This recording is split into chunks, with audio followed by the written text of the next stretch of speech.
আসসালামু আলাইকুম everyone, welcome back to my channel Mahima cooking house. আজকে আমি আপনাদেরকে কাঁচা আমের দুটো দারুণ মজার রেসিপি তৈরি করে দেখাবো। একটার নাম হচ্ছে কাঁচা আমের ক্যান্ডি, এটা আপনারা সারা বছর পর্যন্ত সংরক্ষণ করে খেতে পারবেন। এবং আরেকটা তৈরি করে দেখাবো কাঁচা আমের আমসত্ত্বা বা ম্যাঙ্গো বার। সো কীভাবে তৈরি করতে হয় আমি আপনাদের আজকে দেখাবো। আর এই গরমে কিন্তু কাঁচা আম দিয়ে যে কোনো ধরনের রেসিপি তৈরি করে কিন্তু সংরক্ষণ করে খেতে পারবেন সারা বছর জুড়ে। সো আজকে আমি আপনাদের দুটো রেসিপি তৈরি করে দেখাবো। আমি অল্প করে আপনাদেরকে দেখানোর জন্য তৈরি করেছি, কিন্তু আমি পরে আরও বেশি করে তৈরি করে সংরক্ষণ করে খাবো। সো এত কথা না বাড়িয়ে চলুন আমরা আমাদের মূল রেসিপিতে চলে যাই। কিন্তু তার আগে আপনারা যারা এখন আমার চ্যানেলটি সাবস্ক্রাইব করেননি তারা অবশ্যই আমার চ্যানেলটি সাবস্ক্রাইব করে পাশেই থাকবেন, এবং যারা আগে থেকেই করেছেন তাদেরকে অসংখ্য ধন্যবাদ। যারা পেজ থেকে ভিডিওটি দেখছেন তাদেরকে বলবো আপনারা নতুন হয়ে থাকলে আমার পেজটি অবশ্যই ফলো করে রাখবেন এবং ভালো লাগলে একটি লাইক দিবেন। সো চলুন আমি এবার মূল রেসিপিতে চলে যাই। প্রথমে আমি এখানে কাঁচা আম নিয়েছি 6-7টার মতো। এগুলোকে আমি ভালোভাবে ছিলিয়ে নিয়েছি। আর দেখতেই পাচ্ছেন আমার গায়ে কোনো ছোলার দাগ নেই। এবার আমি এইভাবে মাঝখান থেকে কেটে নিয়ে মাঝখানে এই আতিটাকে মানে আর কি বিচি সেটাকে আমি ফেলে দিয়েছি। সো আমি সবগুলো আম এভাবে করে কেটে নিয়েছি। এবার আমি এর ভেতরে একটু চিনি দিয়ে দিলাম। চিনি দিয়ে এটাকে মাখিয়ে রাখবো কিছুক্ষণের জন্য।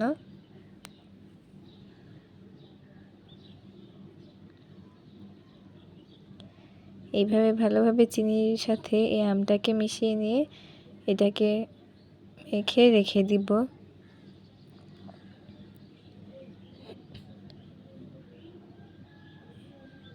এটাকে একটা প্লেট দিয়ে ঢেকে রেখে দিচ্ছি। সো এটা কিছুক্ষণ পরেই এই চিনিটা মেখে রাখার কারণে পানি ছেড়ে দিয়েছে এর ভেতর থেকে। আমি এটা এই সহই একটা কড়াইয়ে দিয়ে দিয়েছি। এবার এটাকে একটু নেড়ে চেড়ে নিচ্ছি। আমি কিন্তু চুলাটা জ্বালিয়ে দিয়েছি। এটা কিন্তু নাড়তে নাড়তে একটা সুন্দর একটা কালার চলে এসেছে।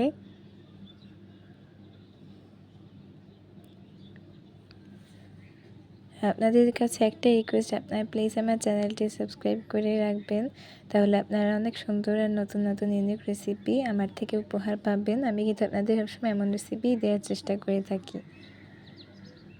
সো এটা ভালোভাবে আসিয়ে নেওয়া হয়ে গিয়েছে। এখন আমি একটা এরকম শ্রেণীতে, পরিষ্কার একটা শ্রেণীতে একটা একটা করে সুন্দরভাবে মেলে দিচ্ছি। এটাকে এবার আমি রোদের শুকোতে দিব।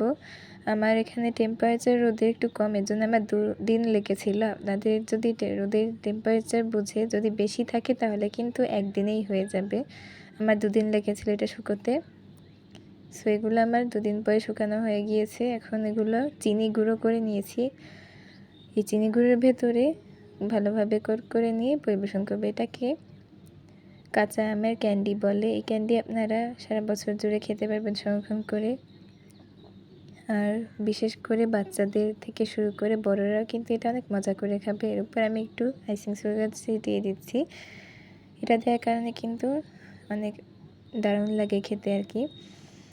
সো কেমন লাগলো রেসিপিটা অবশ্যই কমেন্টে জানাবেন। আমি এখানে অল্প করে আপনাদের বানিয়ে দেখিয়েছি জাস্ট আপনাদের দেখানোর সুবিধার্থে। আমি কিন্তু পরে আরও বেশি করে বানিয়ে এটা সংরক্ষণ করেছি। এটা আমি আপনাদের একটু ভেঙে দেখাচ্ছি মাঝখান থেকে।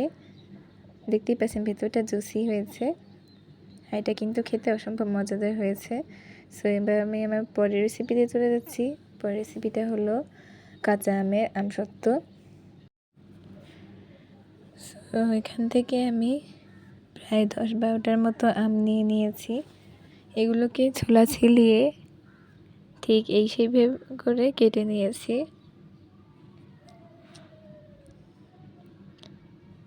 দেখতেই পাচ্ছেন।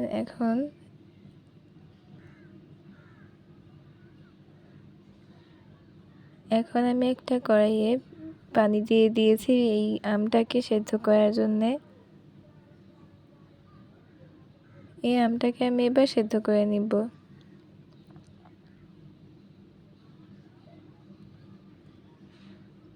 ঢাকনা দিয়ে ঢেকে এটা কিছুক্ষণ রেখে দিচ্ছি। দেন এখন আমি এটার পানিটাকে ছেঁকে নিচ্ছি। আপনারা কিন্তু চাইলে পানির মধ্যে ঘেঁটে নিতে পারেন, কিন্তু আমি পানিটা ছেঁকে নিচ্ছি, পরে আমি এই পানিটা দিয়ে ঘেঁটে নেব।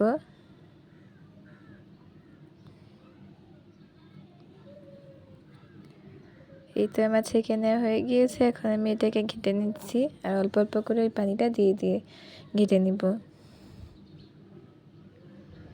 এখন এই আমটার ভেতরে ঘেঁটে নেওয়ার পরে যেই উচ্ছিষ্ট অংশগুলো রয়েছিল, বিচি বা যেই ছোলাগুলো, সেগুলোকে আমি ভালোভাবে ছেঁকে নিয়ে ফেলে দিচ্ছি এবং এর পরিষ্কার অংশটুকু আমি নিয়ে নিচ্ছি।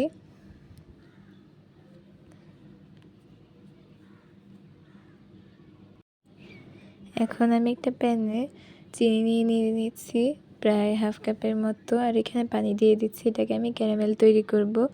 আপনারা যদি বেশি তৈরি করেন তাহলে কিন্তু চিনির পরিমাণটা একটু বেশি করে দিবেন। সো ক্যারামেলটা কিন্তু বেশি পুড়িয়ে ফেলা যাবে না। রেড ব্রাউন একটা কালার আসলেই এর ভেতরে আমি আমের সেই মিক্সচারটা দিয়ে দিচ্ছি। এরপরে ভালোভাবে এটাকে নেড়েচেড়ে এই ক্যারামেলের সাথে মিশিয়ে নিচ্ছি এবং সাথে দিয়ে দিচ্ছি বিট লবণ আর তেজপাতা, আর সামান্য 1 চিমটি লবণ দিয়ে দিচ্ছি। লাল মরিচের গুঁড়ো দিয়ে দিচ্ছি। মরিচের গুঁড়োটা কিন্তু অপশনাল, না দিতেও পারেন। ঝাল স্মেল আসবে, খেতে দারুণ লাগবে, এর জন্য আমি দিয়েছি। এবার ভালোভাবে এই আমসত্ত্বটার মিশ্রণটা মিশিয়ে নিচ্ছি। এটা কিন্তু নাড়াচাড়ার উপরেই রাখতে হবে, নাহলে কিন্তু নিচ থেকে পুড়ে যেতে পারে। সো আমার দেখেন এই আমসত্ত্বর এই মিক্সচারটা একটু ঘন হয়ে এসেছে। এটা আরেকটু ঘন হয়ে এলেই আমি এই আমসত্ত্বটাকে নামিয়ে নিব। তারপরে এই তো আমার হয়ে এসেছে। এখন আমি এটাকে উঠিয়ে নিচ্ছি। এটা একটু সামান্য ঠান্ডা করে আমি এরকম একটা সমান প্লেট বা শ্রেণীর মধ্যে নিয়ে নিচ্ছি। আপনারা যে কোনো ধরনের সমান কোনো কিছুর মধ্যে নিয়ে নেবেন। এটা যেভাবে আপনারা বানাতে চান সেভাবে আপনারা যে কোনো ধরনের প্লেটে নিয়ে নেবেন। সো আমি এর উপরে যে তেজপাতা ছিল সেটা জাস্ট দিয়েছিলাম স্মেলের জন্য, সেটা আমি উঠিয়ে নিয়েছি। এবার আমি সমান করে এইভাবে গোল করে নিয়েছি। এখন এটাকে আমি রোদে শুকোতে দিব। আমার এখানে এটা শুকোতে 2 থেকে 3 দিনের মতো লেগেছিল। আমার রোদের টেম্পারেচার কম ছিল, এর জন্যে। আপনাদের রোদের টেম্পারেচার যদি বেশি থাকে তাহলে কিন্তু এটা একদিনেই হয়ে যাবে। এই তো আমার এটা শুকিয়ে নেওয়া হয়ে গিয়েছে। দেখতে পাচ্ছেন এটা কত সুন্দর, মানে হালকা একটু টাচ দিতে না দিতে এটা উঠে গিয়েছে।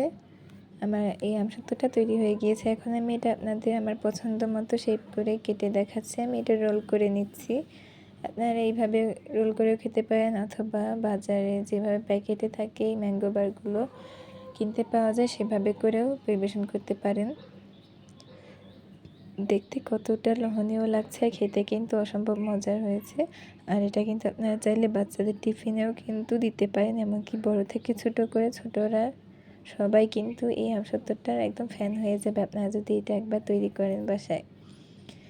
সো কেমন লাগলো এই রেসিপিটা অবশ্যই কমেন্টে জানাবেন। আমার কাছে কিন্তু এই ম্যাঙ্গো বার অনেক অনেক মজা হয়েছে।